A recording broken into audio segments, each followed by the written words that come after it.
Doing an interview with a person who experienced psychotrauma.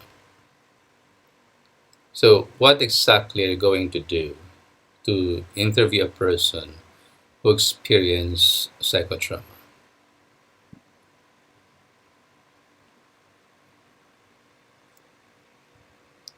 Right, as a beginner, first, do not interview a person who currently experienced psychotrauma. Okay, why? Because you might not be able to handle that. Baka hindi nyo makayanan yung pag-handle nito. So as a beginner, at this point in time, you will be needing a supervision. Okay? Baka kasi, for example, mag-breakdown, hindi nyo malaman kung ano ang gagawin. That is why for the second, you have to interview a person who had overcame psychotrauma. Yung kumbaga matagal niya nang napagdaanan.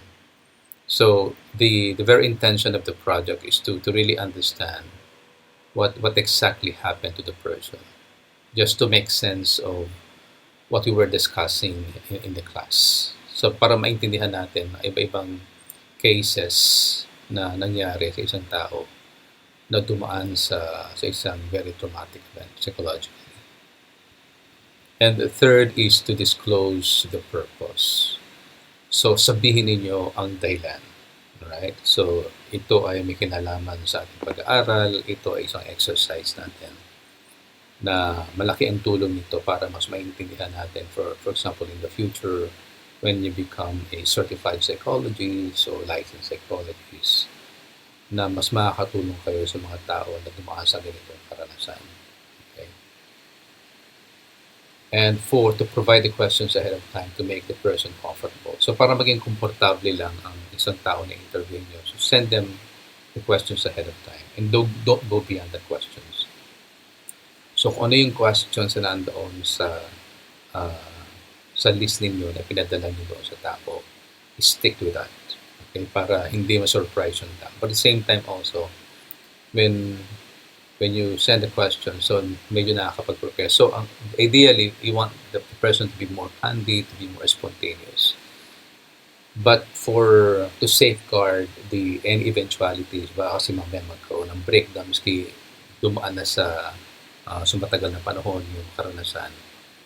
So baka kasi may matrigger na emotions, may matrigger na memories na baka hindi nyo ma-handle. But when you give the questions ahead of time, so mapipreempt na yung mga ganong klaseng mga sitwasyon. Okay? The next one is to lay down expectations prior to the interview.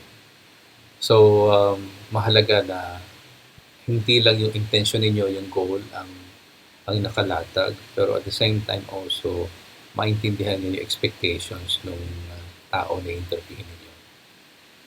And the next is to explain the ethics of interview and the aspect of confidentiality and the respect that you're going to give to the story na sabihin nila, but at the same time also that it is between the two of you. At the end of the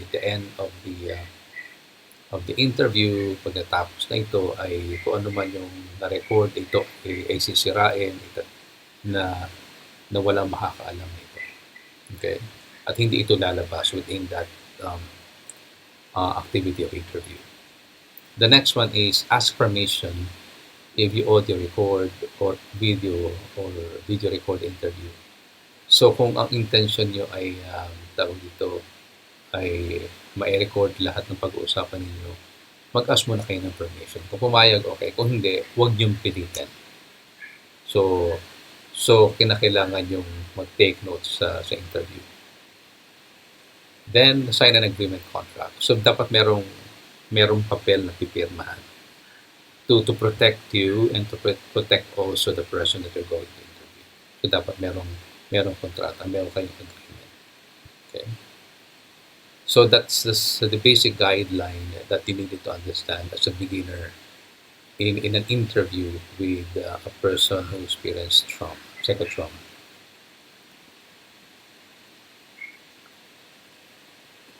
As a starter, okay, you may use the am I okay? Remember the instrument that I gave you? So pwede nyo gamitin yun para mas maging comprehensive yung pagkakaintindi nyo doon sa pinagdaanan ng isang tao. okay, by using the instrument. Okay, you can give that ahead of time. So for example, ang interview nyo will be on Monday, siguro by Saturday, or even 3 days before that, even a week, pwede niyang ibigay yung instrument.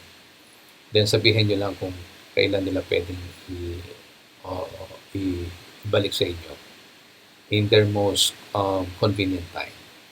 Okay. The second is this will give you a preview of the mental wellness of the person you will interview. Okay. So dito pala makaka-assure kayo na medyo okay yung tao na interview ninyo. Okay. Third, give this again days before the days of the interview. And lastly, this will be useful in understanding the person's care of mental wellness in a more comprehensive way. As an interviewer and psychologist, okay, you have to remember that you are not only an interviewer but at the same time you are a psychologist. So what you needed to be mindful of during the interview.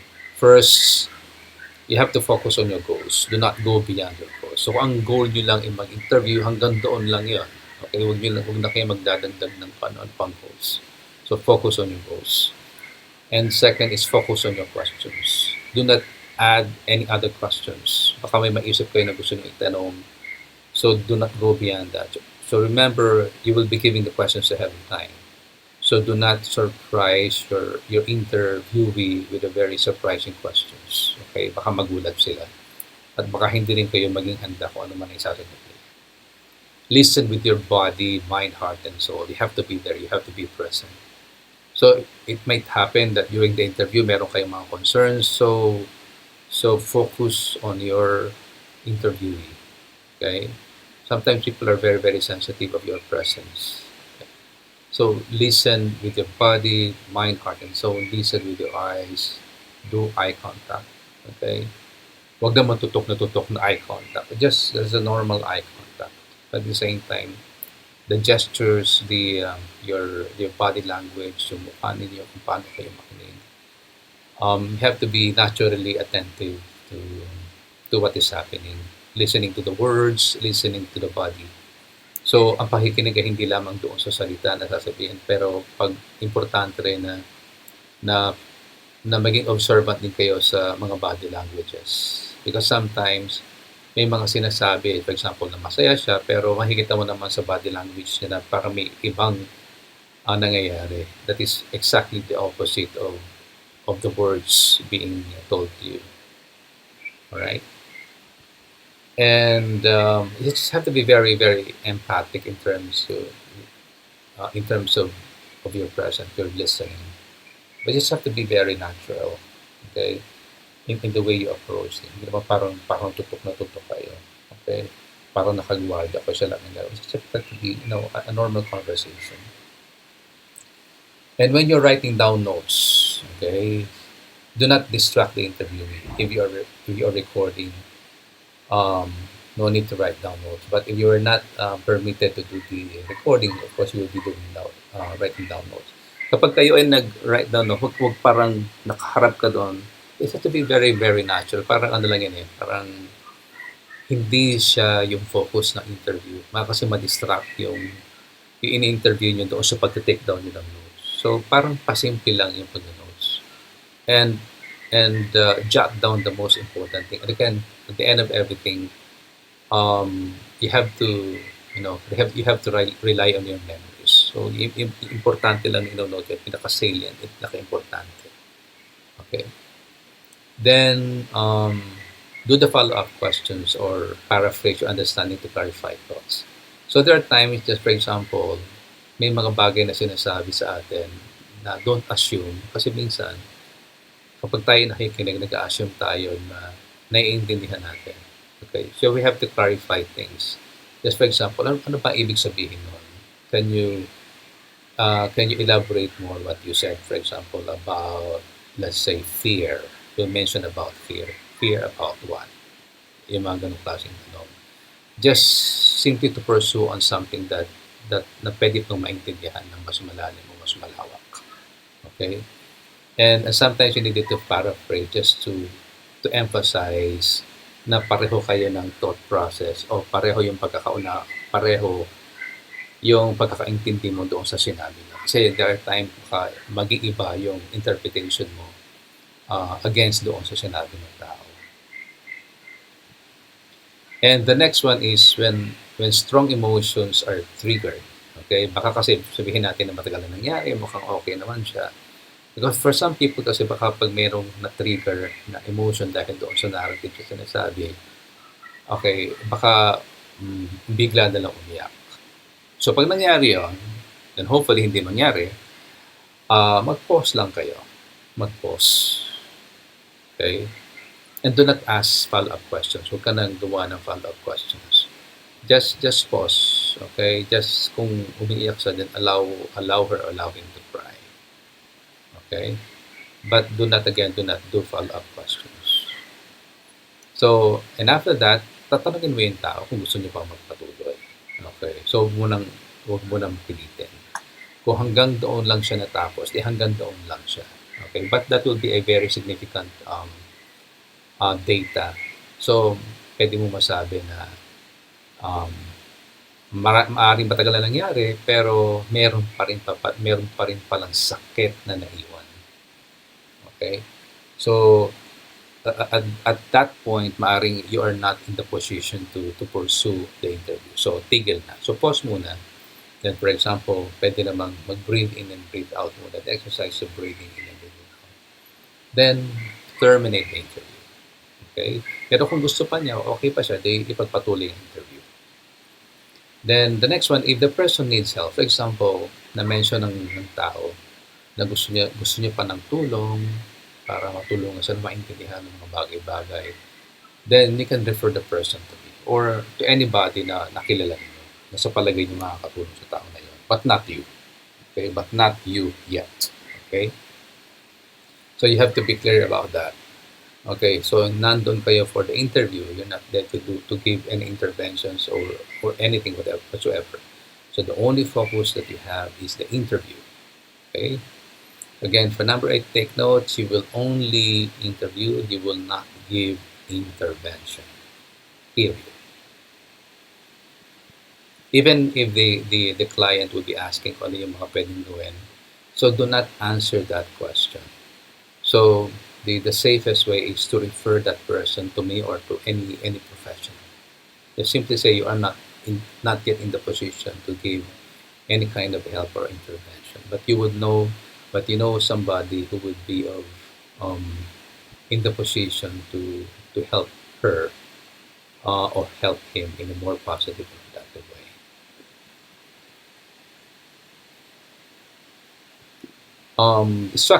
Structure your questions. Okay? Kailangan na buo yung question ninyo, organize yung question, and progressive yung question ninyo, yung pagkakasunod niya.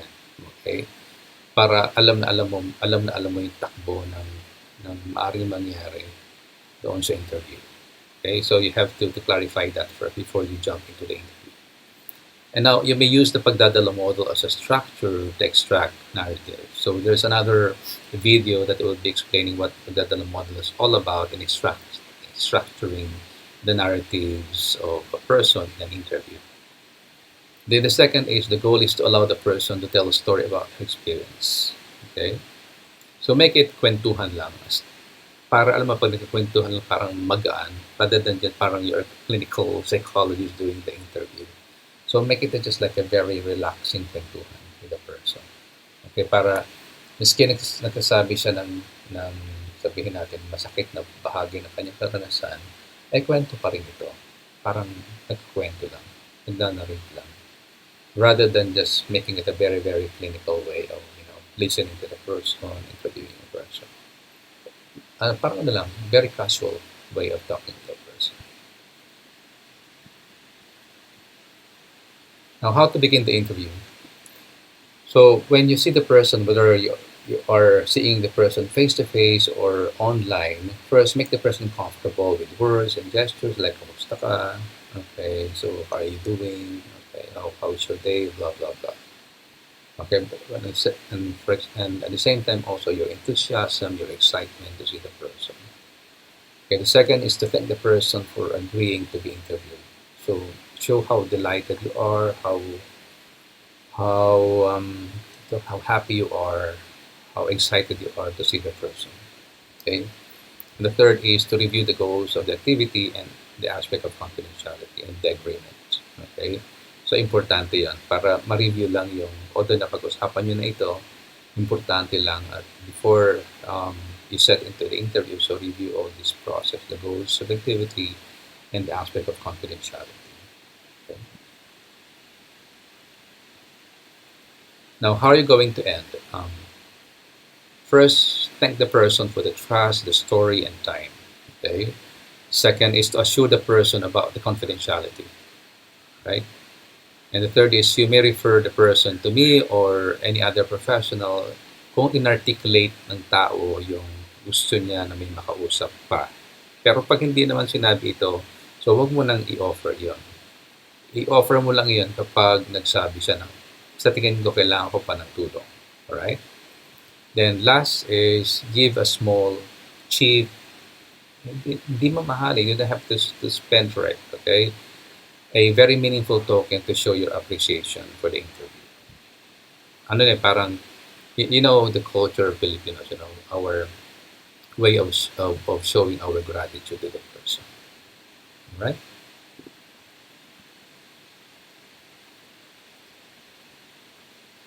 Now, if you have any questions, you may always, throw your questions freely in our FB group messenger.